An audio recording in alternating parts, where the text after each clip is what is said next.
तो एवरीवन, आप सब बढ़िया होंगे, मस्त होंगे। तो आज की वीडियो में हम काफ़ी इंटरेस्टिंग कॉन्सेप्ट करने जा रहे हैं इकोनॉमिक्स का, क्लास +2 का, जिसमें हम देखेंगे डिफरेंट बिटवीन माइक्रो इकोनॉमिक्स और मैक्रो इकोनॉमिक्स। ठीक है, तो शुरू करते हैं डिफरेंट बिटवीन माइक्रो और मैक्रो इकोनॉमिक्स। सबसे पहले आप एग्जाम्पल को देखो ये जो आपको सर्कल दिखाई दे रहा है, आप लगा लो ये पूरा आपका अर्थ है।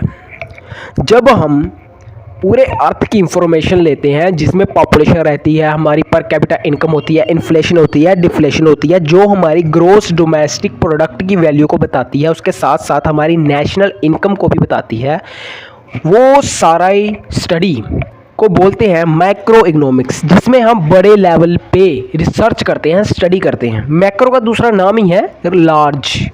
तो दूसरी ओर आप देखो माइक्रो इकोनॉमिक्स, जिसमें क्या कर रहे हैं कि एक इंडिविजुअल के ऊपर, हाउस होल्डर के ऊपर और प्रोडक्शन के ऊपर, मीन्स एक एक करके हम डाटा को कलेक्ट कर रहे हैं, इसको इंक्लूड कर रहे हैं। सिंपल बात है, मैक्रो में लार्ज एरिया में स्टडी की जाती है और माइक्रो में किसी एक पर्टिकुलर फील्ड में या इंडिविजुअल की यूनिट के ऊपर रिसर्च की जाती है।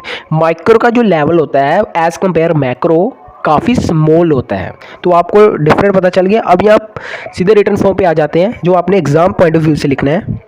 एक एक करके समझते हैं। सबसे पहले आप देखो माइक्रो इकोनॉमिक्स, इसमें क्या होता है इंडिविजुअल मार्केटिंग। मैं आपको बताया था ना कि एक पर्टिकुलर इंडिविजुअल की यूनिट के ऊपर सर्च की जाती है, स्टडी की जाती है। दूसरी और होल इकोनॉमी, हमारी ग्रोस डोमेस्टिक प्रोडक्ट, पूरी इकोनॉमी में जो जो सेक्टर है, जो जो एग्रीगेट स्टडी वगैरह की जाती है, वो आती है हमारी मैक्रो इकोनॉमिक्स में।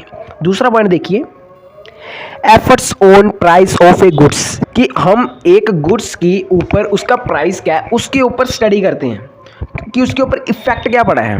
और दूसरी ओर इन्फ्लेशन छोटी तो नहीं होती, महंगाई अगर एक को इफेक्ट कर रही है तो दूसरे को भी कर रही होगी। तो जब होल इकोनॉमी में इन्फ्लेशन और डिफ्लेशन, इन दोनों को माइक्रो इकोनॉमिक्स में क्या किया जाता है, ऐड किया जाता है। थर्ड आपके पास आता है इंडिविजुअल लेबर मार्केटिंग। जो हमारी लेबर मार्केट होती है, इसमें क्या होता है कि एक इंडिविजुअल यूनिट के ऊपर स्टडी की जाती है। लेकिन दूसरी ओर एम्प्लॉयमेंट, अनएम्प्लॉयमेंट, हम जब सारे डाटा को सर्वे करते हैं, देखते हैं कि कितनी पॉपुलेशन एम्प्लॉयड है, कितनी अनएम्प्लॉयड है, तो हम बता सकते हैं कि हमारी जो इकोनॉमी है कहाँ पे स्टैंड कर रही है, मीन्स ओवरऑल स्टडी करते हैं। उसके बाद हमारा आता है इंडिविजुअल कंज्यूमर बिहेवियर। हम इसमें कंज्यूमर के बिहेवियर को अज्यूम करते हैं, मीन्स एक अज्यूमर एक यूनिट के ऊपर स्टडी करते हैं। लेकिन दूसरी ओर एग्रीगेट डिमांड, जहाँ पर देखो पॉइंट समझने का क्या है, इसमें हम इंडिविजुअल के ऊपर स्टडी करते हैं, लेकिन जहाँ पर होल डिमांड के ऊपर स्टडी करते हैं, हमारी डिमांड कितनी है, सप्लाई कितनी है, इन सबको ऐड करते हैं। लास्ट हमारा डिफरेंट सप्लाई ऑफ गुड्स। लेकिन दूसरी ओर प्रोडक्टिविटी कैपेसिटी ऑफ इकोनॉमी की डिमांड क्या है, जहाँ पर हम क्या देखते हैं कि एक इंडिविजुअल की डिमांड कितनी है, सप्लाई कितनी है, उसकी नीड क्या है। लेकिन जहाँ पर हम होल इकोनॉमी की स्टडी देखते हैं, होल इकोनॉमी की वांट्स देखते हैं, रिक्वायरमेंट्स देखते हैं। तो ये था डिफरेंट बिटवीन माइक्रो इकोनॉमिक्स और macro economics. Thank you so much everyone, take care, जय हिंद।